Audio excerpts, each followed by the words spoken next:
This is TBNN. We interrupt this video to bring you a special announcement. We will continue with your video after this short announcement. There is a massive boycott with YouTube and its advertisers happening right now. This boycott threatens our existence, as well as the entire YouTube channel database. You can do a search on Google to confirm this boycott. We urge you to help by supporting our channel with a $1 donation, just $1, to help offset our growing expenses. Our staff is working diligently to keep you informed and up to date on events and intel that you have grown accustomed to receiving. Our staff produce over 70 videos on a daily basis in English and in Spanish. This is a tremendous undertaking. This is why we use a computerized voice, because of the massive amount of information we provide for you.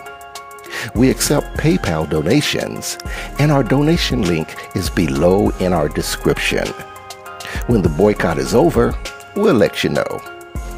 This is a serious situation for YouTube and its advertisers.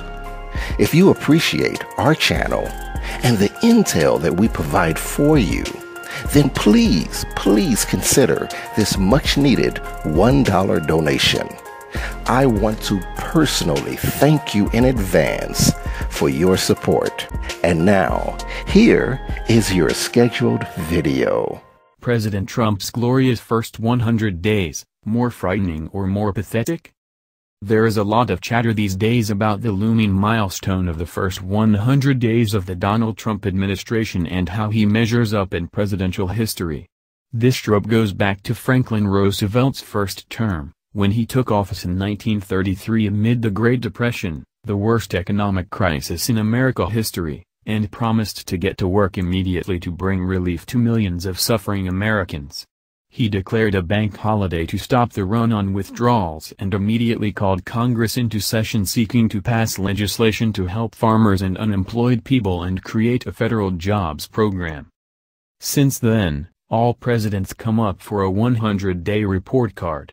Most recently, President Barack Obama entered office during a major economic upheaval unleashed by a global financial crisis that had unfolded during the presidential campaign.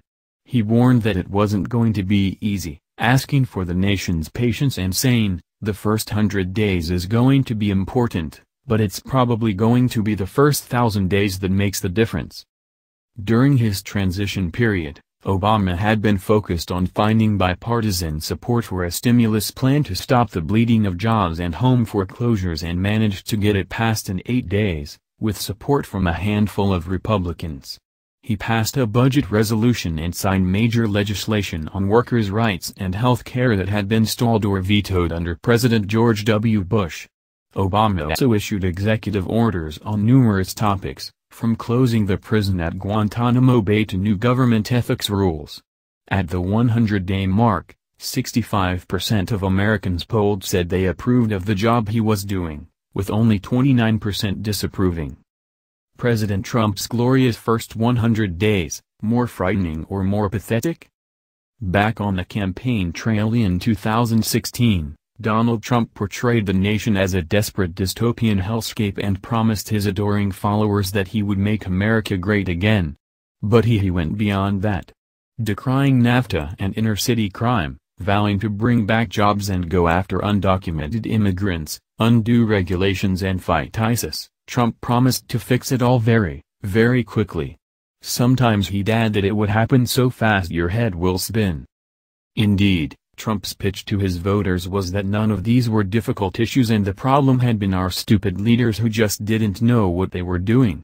He famously said in his nomination acceptance speech at the Republican convention, "I alone can fix it," making it clear that he planned to do it all at once. Just before the election, Trump released his plan for the first 100 days and it was extremely ambitious. He promised to reverse every Obama executive order he could think of and issue as many of his own as possible on the very first day.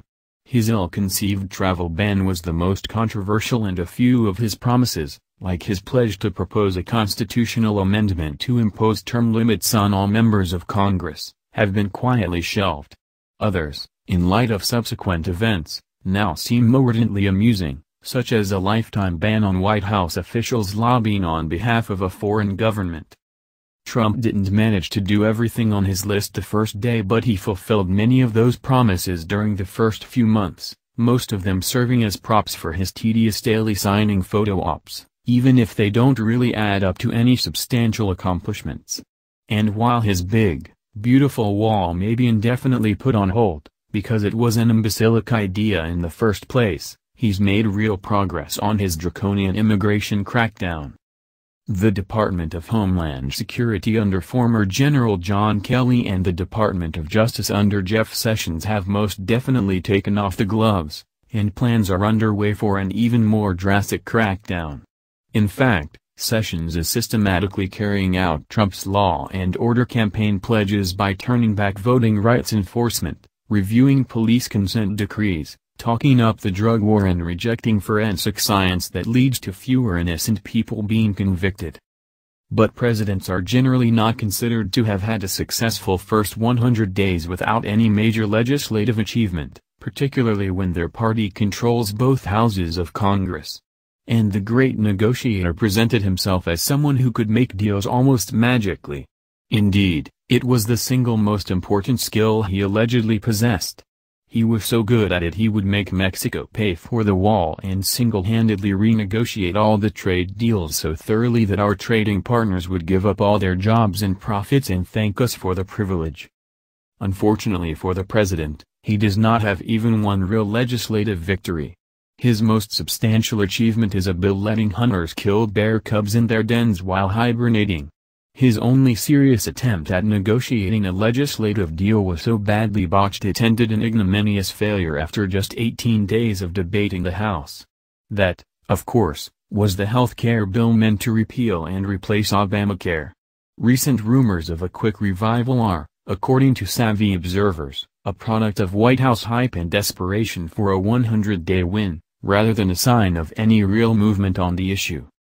In other words, Trump's 100-day achievements have consisted of his signing of some orders, having his picture taken with people around a big table, instituting law and order through his henchman Jeff Sessions, and failing to get even one major piece of legislation passed into law, despite his party's congressional majorities. According to the latest Gallup poll, he has the worst average approval rating, 41%, during this period of any president in that survey's history, and by a margin of 14 points. Nonetheless, Trump says it's been the most successful first 100 days in history, telling Fox Business News. "We freed up so much and we're getting great credit for it. We have done so much for so many people. I don't think that there is a presidential period of time in the first 100 days where anyone has done nearly what we've been able to do." To borrow one of his favorite phrases, that's fake news. And it's so profoundly delusional that it's actually kind of sad.